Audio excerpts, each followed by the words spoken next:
বাংলাদেশ বেতার সিলেট। এখনই শুনবেন আমাদের স্থানীয় সংবাদ। আসসালামু আলাইকুম। আজ শনিবার 6 আষাঢ়, চৌঠা মহরম, 20 জুন। বাংলাদেশ বেতার সিলেট সংবাদ পড়ছি রোহেনা সুলতানা। সারা দেশের মতো সিলেটেও আজ পালিত হবে বিশ্ব শরণার্থী দিবস। শরণার্থীদের অধিকার প্রতিষ্ঠায় সচেতনতা তৈরি করাই বিশ্ব শরণার্থী দিবসের মূল লক্ষ্য।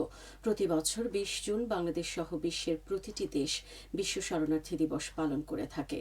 শরণার্থীদের মর্যাদাগত অবস্থান সংক্রান্ত 1951 সালের কনভেনশনটির 50তম বার্ষিকী পালনকে উপলক্ষ করে 2001 সালের 20 জুন প্রথমবারের মতো বিশ্বব্যাপী বিশ্ব শরণার্থী দিবস পালিত হয়। মূলত 2000 সালের 4 ডিসেম্বর জাতিসংঘ সাধারণ পরিষদের অধিবেশনে উত্থাপিত প্রস্তাব অনুযায়ী 20 জুনকে বিশ্ব শরণার্থী দিবস হিসেবে পালনের সিদ্ধান্ত হয়। নানা কর্মসূচির মধ্য দিয়ে দিবসটি পালিত হবে। কর্মসূচির মধ্যে রয়েছে র্যালি, আলোচনা সভা ও বিশেষ প্রচারণা। আন্তর্জাতিক যোগব্যায়াম দিবস পালিত হয়েছে সুনামগঞ্জ জেলার শিল্পনগরী খ্যাত ছাতক উপজেলায়। দিবসটি উপলক্ষে আলোচনা সভা করেছে শ্রী শ্রী মদনমোহন বিদ্যাপীঠ। এ নিয়ে শুনুন আমাদের সুনামগঞ্জ জেলা প্রতিনিধির পাঠানো একটি বিশেষ প্রতিবেদন।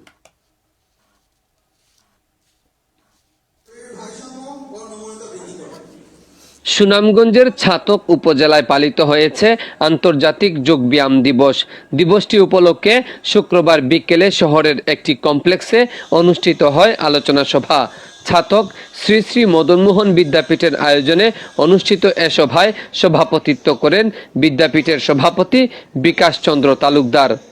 সৃজন দাসের সঞ্চালনায় অনুষ্ঠানে প্রধান অতিথি হিসেবে উপস্থিত ছিলেন সুনামগঞ্জ 5 আসনের সংসদ সদস্য কলিমুদ্দিন আহমদ মিলন। অনুষ্ঠানে প্রধান আলোচক হিসেবে উপস্থিত ছিলেন সিলেটে ভারতীয় সহকারী হাই কমিশনার শ্রী অনিরুদ্ধ দাস। এ সময় বিভিন্ন সামাজিক, সাংস্কৃতিক ও রাজনৈতিক ব্যক্তিত্ব অংশ নেন। সিলেটের ঐতিহ্যবাহী হজরত শাহজালাল রহমতুল্লাহ আলাহি মাজারের পর এবার হজরত শাহপরান রহমতুল্লাহ আলাহি মাজারের আয় ব্যয়ে স্বচ্ছতা ও জবাবদিহি নিশ্চিতে কঠোর অবস্থান নিয়েছে জেলা প্রশাসন। গতকাল জুমার নামাজের আগে শাহপরান মাজার পরিদর্শন করে সেখানে মাদকের আসর বন্ধ সহ নানা বিষয়ে দিক নির্দেশনা দিয়েছেন সিলেটের জেলা প্রশাসক মোহাম্মদ সারওয়ার আলম। জুমার নামাজের আগে হজরত শাহপরান রহমতুল্লাহ আলাহি মাজার পরিদর্শন করেন তিনি। এ সময় মাজার মসজিদে উপস্থিত মুসল্লিদের উদ্দেশ্যে তিনি বলেন, মাজারের পবিত্রতা রক্ষায় আয় ব্যয়ের হিসাব সম্পূর্ণ স্বচ্ছ হতে হবে, যাতে মানুষের আস্থা বজায় থাকে। কেউ যেন দানের অর্থ আত্মসাৎ করতে না পারে সে বিষয়ে জোর দেন তিনি। পাশাপাশি পবিত্র এই স্থানগুলোকে আরও পরিকল্পিতভাবে গড়ে তুলতে মেডিকেল সেন্টার, নারীদের নামাজের ব্যবস্থা সহ একটি দীর্ঘমেয়াদী মাস্টার প্ল্যান গ্রহণের প্রস্তাবও দেন জেলা প্রশাসক। তিনি আরও জানান, মাজারের মাদকের আসর বসাতে যে অভিযোগ রয়েছে তা আইনত অপরাধ এবং পবিত্র স্থানের মর্যাদার পরিপন্থী। এছাড়া মাজারের দান সংগ্রহের ক্ষেত্রে হাতে হাতে অর্থ নেওয়ার পরিবর্তে এখন থেকে প্রশাসনের তত্ত্বাবধানে থাকা দান বাক্স ব্যবহারের মাধ্যমে স্বচ্ছতা নিশ্চিত করার জন্য সংশ্লিষ্ট সকলের প্রতি আহ্বান জানান তিনি। সুনামগঞ্জে সাংস্কৃতিক চর্চার প্রসার এবং নতুন প্রজন্মের মধ্যে সঙ্গীতের প্রতি আগ্রহ সৃষ্টির লক্ষ্যে প্রিয়া ছন্দ সংস্কৃতি চর্চা কেন্দ্রের শুভ উদ্বোধন করা হয়েছে গতকাল। নজরুল সঙ্গীত বিষয়ক একটি কর্মশালার মাধ্যমে আনুষ্ঠানিকভাবে কেন্দ্রটির কার্যক্রম শুরু হয়।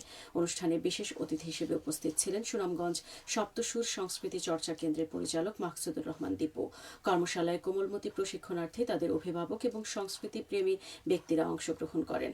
প্রিয়া ছন্দ সংস্কৃতি চর্চা কেন্দ্রের মাধ্যমে নিয়মিত সঙ্গীত, আবৃত্তি ও সাংস্কৃতিক প্রশিক্ষণ কার্যক্রম পরিচালনা করা হবে। মৌলভীবাজারের কুলাউড়া উপজেলার লস্করপুর থেকে লক্ষ্মীপুর এবং শ্রীপুর থেকে বনগাঁও পর্যন্ত 18 কিলোমিটার সড়ক উন্নয়ন প্রকল্পের কাজ এগিয়ে চলছে। এতে ব্যয় হচ্ছে প্রায় 8.5 কোটি টাকা। ইতোমধ্যে প্রকল্পটির 80% কাজ শেষ হয়েছে।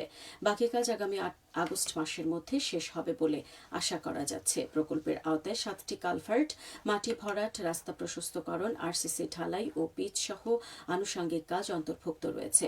প্রকল্পটি বাস্তবায়িত হলে মোটরযান সহ জনসাধারণের যাতায়াত সুবিধা ও ব্যবসা বাণিজ্যের সুযোগ সুবিধা বৃদ্ধি পাবে। এলজিইডি তা বাস্তবায়ন করছে। সবশেষে আবহাওয়া। আজ বেলা 1টা পর্যন্ত পূর্বাভাসে বলা হয়েছে সিলেট ও পার্শ্ববর্তী এলাকায় দক্ষিণ দক্ষিণ পূর্ব দিক থেকে অস্থায়ীভাবে ঘন্টায় সর্বোচ্চ 60 কিলোমিটার বেগে ঝোড়ো হাওয়া বয়ে যেতে পারে। সেই সঙ্গে হতে পারে বৃষ্টি অথবা বজ্রসহ বৃষ্টিপাত। এসব এলাকার নদীবন্দর সমূহকে 1 নম্বর সতর্কতা সংকেত দেখিয়ে যেতে বলা হয়েছে।